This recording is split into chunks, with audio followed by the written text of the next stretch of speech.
ara mateix hi ha que proposar solucions, no? I veure també els problemes que hi ha.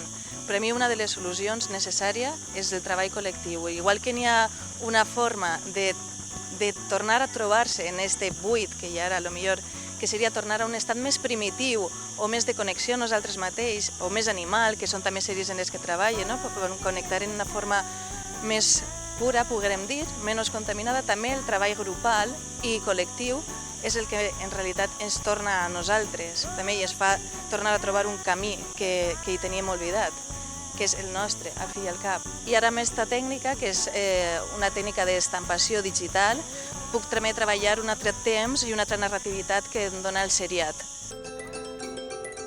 M'interessava més el sentit plàstic de com es maneja o com es pot manejar una línia, com puc fer que una grafia o una cosa plàstica de sobte agarre moviment.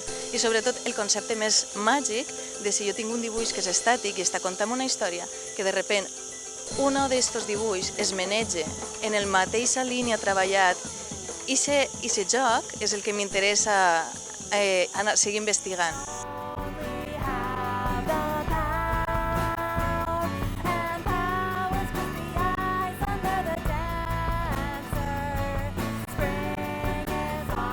Jo treballo molt el tema de l'evasió i com se m'ha dit de diferents formes. Per a mi n'hi havia un moment en un grup generacional molt proper a mi en el que n'hi havia una gran sensació de tedi que ens acompanyava i n'hi havia com una carència de valors. Aleshores n'hi havia com molta apropiació de valors del passat, d'altres formes de fer o d'inclús d'actituds narcisistes per tal de tenir alguna cosa a què seguir. Aleshores m'interessava incidir i investigar un poc com l'avorriment o aquest tedi pot servir també com a forma de fugida de nosaltres mateixes.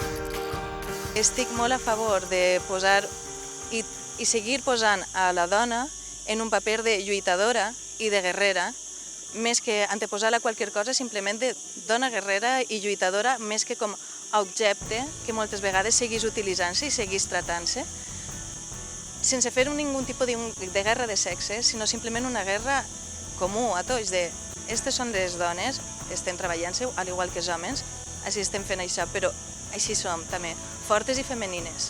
I és un aspecte que m'agrada reivindicar, perquè pareix mentira que estem al 2012, però encara el trobes certs patrons i certes coses que són importants seguir reivindicant per a que no s'obliden. No soc ni defensora d'un art completament polític ni d'un art completament social, però sí que crec en un art que tinga relació amb la política de lo que està passant actualment, un art que tinga relació i reflexa el present que estem tenint actualment, perquè ara mateix estem passant una situació prou d'inflexió en la nostra història, com a país i com a món, i jo crec que això es té que reflexar i tenim que intentar fer, a partir de nosaltres, que treballem amb imatges i amb gent, fer reflexar el que està passant.